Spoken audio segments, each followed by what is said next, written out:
Hi everyone, I am finally back. It is December now, almost halfway through December, and I am finally back to do some decluttering with you. So thank you for your patience. It's been far too long and I've been missing jumping on here with you and just kind of sharing this decluttering project. But as you know, I had some phone problems, had to wait a while for the new phone to get back. So now I'm back to my old phone and can film a little bit more easily with it, and just deep in Christmas plans and preparations and trying to find some sanity and by doing some decluttering. So just real quickly, I do want to share that it's been kind of a rough morning for me. Last couple of days have been kind of rough, and I can't even say for sure why. It's just that time of year. You know, there's a lot of good things going on and I get excited, but then it also makes me think about friends and family that have passed. So if you're struggling too, I just want you to know that you're not alone. And I think this time of year, part of it's just reflecting on the year, you know, thinking about the new year coming, which can be exciting, and I'm always hopeful for good things, but you just start looking back. So in order to do a little self-care today, since I was kind of struggling and trying to get moving and stay positive and stay motivated, I did a few little quick, simple things, and I just want to encourage you that maybe just take a minute or two to do some of these kinds of things to help, you know, just bring some balance back. So I did a quick salt scrub with my Jordan Essential Salt Scrub on my hands. I had already taken off my chipped nail polish. That was the first thing. So I took off my nail polish. I did a quick salt scrub on my hands and then followed up with some of the Jordan Essentials shea butter. And, you know, now my hands feel like they've been taken care of. They're not, they're not dry. They're not cracked. And it's just a simple little thing. It only took a couple of minutes, but it just gave me a few minutes to stop and do some self-care. So onward and upward. I have my timer going for 15 minutes. I'm going to work on day 19. So that is it's in the kitchen, and it's cookbooks, menus, and food storage. So my main challenge today is going to be my cookbooks. I have a nice collection. Over the years, I have tried to pare down, so what's left is the stuff that I just haven't been able to get rid of, and a few new ones that I've added, which I'm enjoying, so that's fine. Yeah, so I'm going to just quickly show you in the pantry where I store them, and this is part of kind of the challenge with these, is they were stored in a different cabinet that was a little easier to access and had a little bit better storage space for them. But when my daughter started crawling, there were some wine glasses and glass items that were down low that had to get moved up into the cabinet where my cookbooks were. So I guess it just dawned on me, perhaps I should just move the cookbooks down to where the glass items were stored before, but now I have something else stored there. So this is the challenge. I will hopefully narrow down my collection a little bit, and I might try to swap things around on the shelf just to make it a little easier to use the cookbooks and store the other items. So hold on, I'm going to open the pantry door behind me and get the camera set up, and then I'll show you what I'm talking about. So just a moment. Okay everyone, so I'm here in my pantry and I'm going to show you, I have this shelf here that's pretty much at just above my eye level, I guess. So this is where I keep all of my baking supplies, flour, sugar, oats, all that kind of stuff, different kinds of flour. Up above here, this is the shelf where I have all of my cookbooks. So let me see if I can show you. Yep, and you see all of my all of my crazy storage over here of like pie tins and all that. So this is what I don't like. This part here is fine. These are the cookbooks I used most often. And then we have this, you know, like death trap here with all these heavy books on top of this shelf. And then these two bins, which have like cake decorating supplies, all that stuff, and sprinkles and whatnot. So I'm gonna see if I can purge these a little bit to get them to fit down here, and then swap and put some of these baking supplies up higher. So that is the goal. So now, hold on again, I'm gonna go get situated at the island. I'll take all the books down and bring them over there because no one needs to see these all falling on my head. So I'm gonna do that off camera. Hold on a second. Okay, I am back. So I found a nice little empty bin. I seem to have lots of those with good intentions of organizing things into them. So that's part of this whole project, is to get those either used or decide I'm done with them and get rid of them. But on to the cookbook. So where am I at on my time? 7 minutes left. We'll see. So this is what I have. What I did was I left on the shelf the ones that I'm using all the time because I'm using them all the time. So I don't think I need to go through those. There's only about 8 there. If I decide I need to, I will. And I can already tell you, so these are the cookbooks that I think I'm going to get to and use in my spare time, in my free time, when I just do all kinds of extra, fun baking and cooking. I do enjoy cooking and baking, so this is like for the life I don't live right now, but I hope that someday I will. So it's time to just decide, am I going to keep it all or not? So, and some of it too is like, I think I'm going to need all these healthy recipes and I'm going to use them. So this is the, which one is this? Oh, Windsor Pilates. So I got that little kit one time. I've not looked at it. I think I do remember initially looking at it. The problem with anything that's a sort of a preset menu like this is it always appeals to me and I think, yes, then it's all done for me. And then there's stuff in there that I don't like, or it has ingredients that I'm not going to use. So then I end up not wanting to use all the recipes, and then that defeats the point of the preset menu because I have to find my own new recipes. So this is just a little Pampered Chef thing. It's not anything pizza, banana split brownie. It's nothing that I need. Okay, Wanda, this is an Amish Christmas cookbook, and I haven't even really delved into that yet. Just a quick glance through. Nothing is looking very different. And it all looks like stuff I could probably find online. So as cute as it is and as much as I like it, I'm going to let that go. It's really just time to face the fact that I have the life that I have, and I don't live in the other life that I wish I did. So, you know how that is. You just have this ideal where you think you're going to do all this home baking and cooking and all these healthy things and make things from scratch, and I don't have the time. So, all right, blueberry French toast bread pudding. So this is Jiffy, and I don't think I want to keep this because I don't really use a lot of mixes. I just tend not to make stuff that has mixes. So, okay, onward with that. Now this one I bought, 1997, I bought this little Appalachian Mountain Country cookbook when we were on a vacation somewhere. And again, looking through it, okay, buttermilk waffles, I already have a recipe I like for that. Pumpkin roll. My sister makes a good pumpkin roll, so maybe I just need to ask her for her recipe. Cornbread, hush puppies. Nothing that's really like meat cabbage casserole. I don't know. Sounds good, but we never make stuff like this, so. All right, that's gone too. All right, this is my KitchenAid stand mixer cookbook, and I've never really even looked at this. Rapid mix, cool rise, white bread, pizza dough, yellow cake mix, cheesecake. This one I actually might. Oh, there's a whole section in Espanol, so, and Francais, so there's only so many recipes that are actually in English, but it also has like how to troubleshoot your machine, and so I think I'm okay keeping that.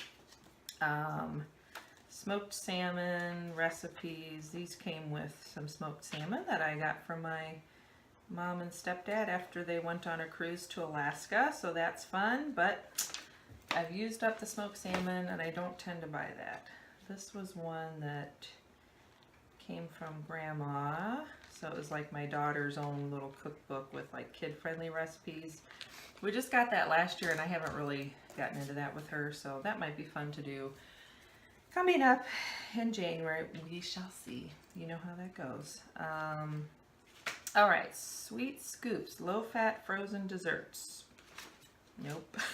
I don't, and nothing I can't find online if I'm in the mood for something like that. How about this one? Look at that.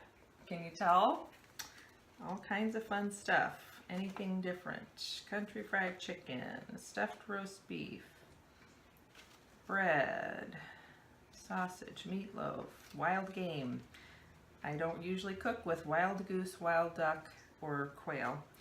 So I think we can let this one go to rhubarb pie. No, nothing I can't find online. Okay, Betty Crocker Thanksgiving recipes. Again, nothing. I have a good potato, mashed sweet potato. I have a good au gratin potato recipe that I've brought before for Thanksgiving.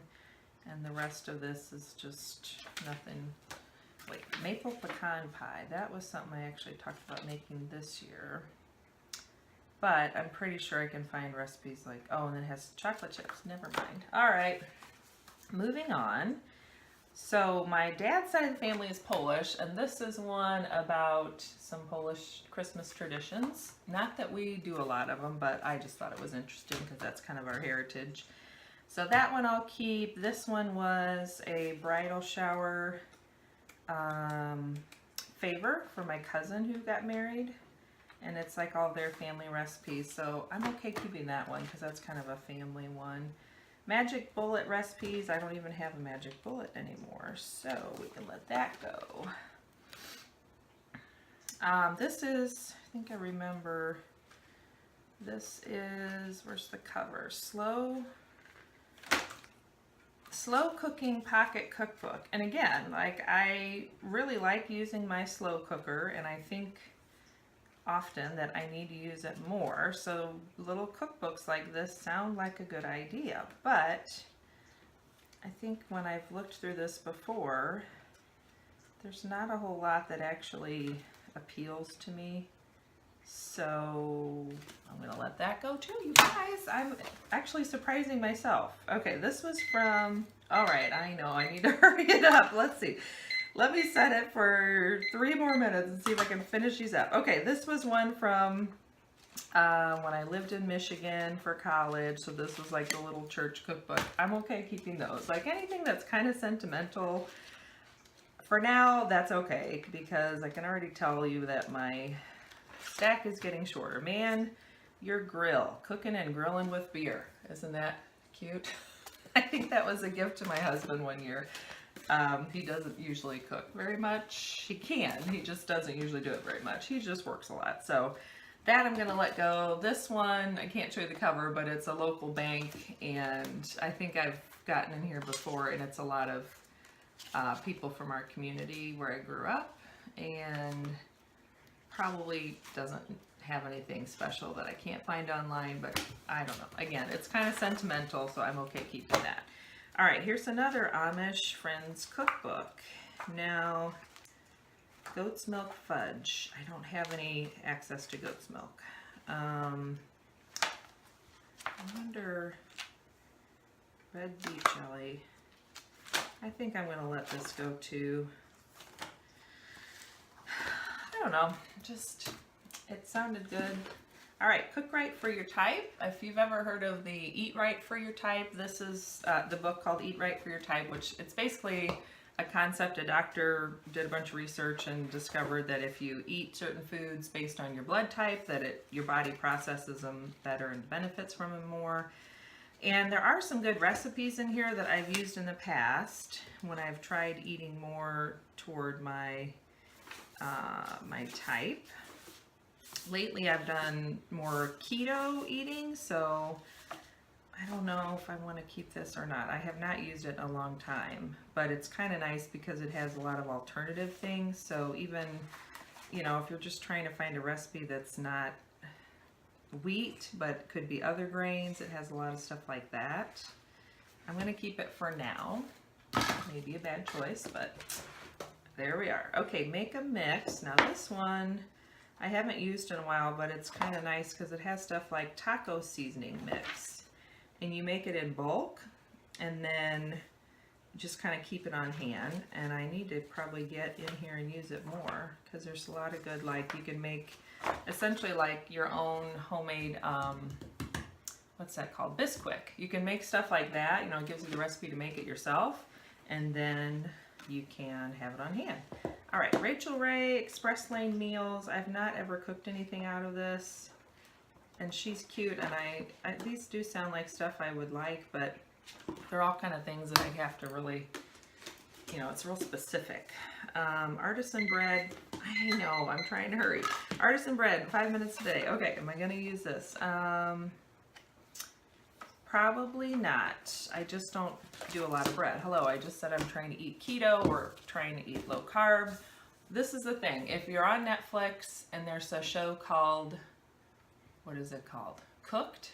No, I think it's called Cooked. It's about the 4 types of cooking. Yeah, I think that's what it's called, is Cooked. And it was based off of a documentary, or I mean, book perhaps. But anyway, he talks about, when he's talking about bread, or he's talking about fermentation, that sourdough essentially is a lot healthier for us, and that's what people have done for millennia, because the process of fermenting actually breaks down and releases a lot more nutrients out of the grain versus what we use a lot anymore, which is manufacture, like commercially made yeast. So it's like the quick rise yeast and stuff doesn't do the same thing to the grain. It doesn't.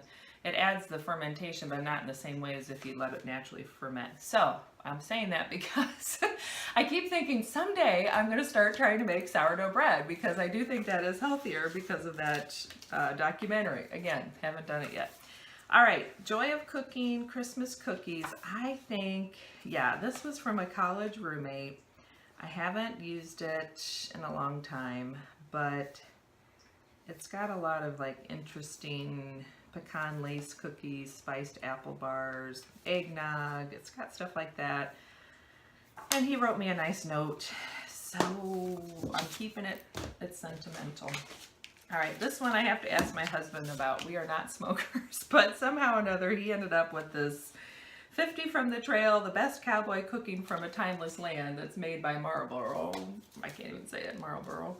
And I do remember he and I have kind of looked at it, and there's a lot of fun, like kind of camping kind of recipes that we do in like a Dutch oven or over a fire. And we used to camp a lot more. We don't lately, but I'll ask him about that one if he wants to keep it. That's fine. That's kind of just a fun thing. All right. I didn't even realize I had this Old Farmer's Almanac Everyday Baking. Can't remember if I've looked through it or not. Wheat germ energy cookies, maple pecan gooey bars, pumpkin cheesecake bars. Now these sound like my kind of things. So I like bars because you can just throw it all in the pan and it's done. And I'm going to keep that one. That looks good. Okay.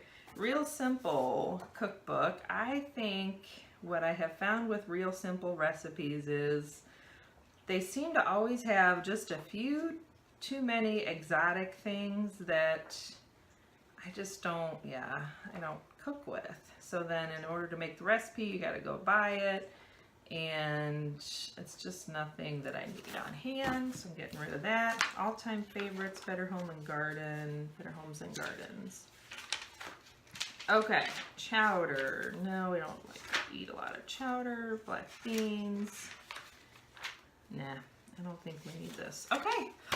Oh my gosh, you guys, look at this. So this is what's left out of my stack, if I can get it up here. This is what's left, okay? So I'm keeping these, and I basically got through about half. This is what I'm getting rid of, yay! So that is actually pretty good. I feel a lot better about that. So what I have is stuff that I might actually use or I am currently using. So now, just to show you the finished product, I'm gonna go put these back on the shelf and flip-flop my storage on the shelf. and I will see you back in the pantry.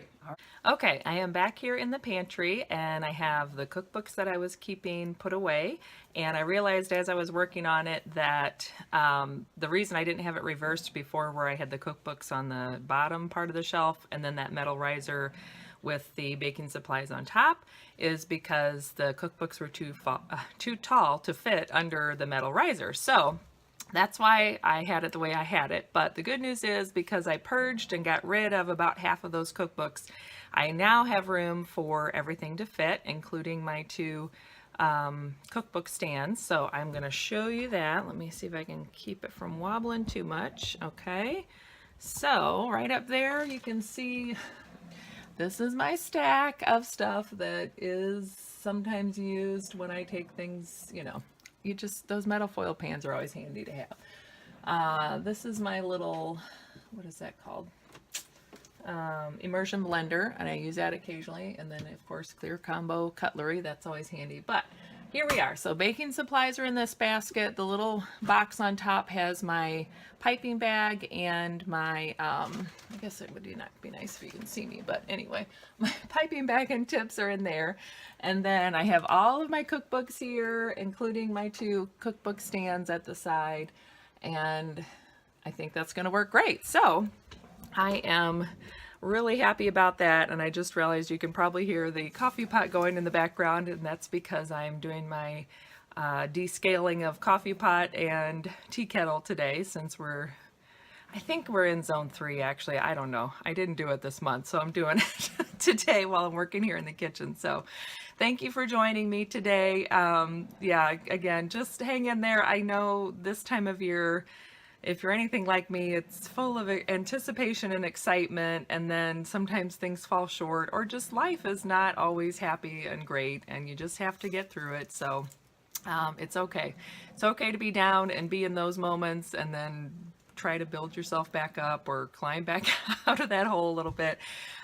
So I did some hygge things. If you watch Diane in Denmark, it's a Danish word, hygge, and it just means cozy. So I have some candles going. I have my diffuser going with some citrus oils, the Jordan Essentials Resistance oil to start with, but then I added some orange on top of it because orange is a good one to help lift your mood. So just doing little things here and there that I can to make things go a little brighter and make today feel even better. So I'm off to the next project. I might even get another decluttering project in, so you can see that soon. I'm hoping to get my filming of the Christmas bullet journal up soon, but I may not get it up till after Christmas, and it'll just be what it is. So thanks again for joining me today. Thank you for your patience, and I'll look forward to seeing you in the next video. Take care and Merry Christmas. Bye-bye.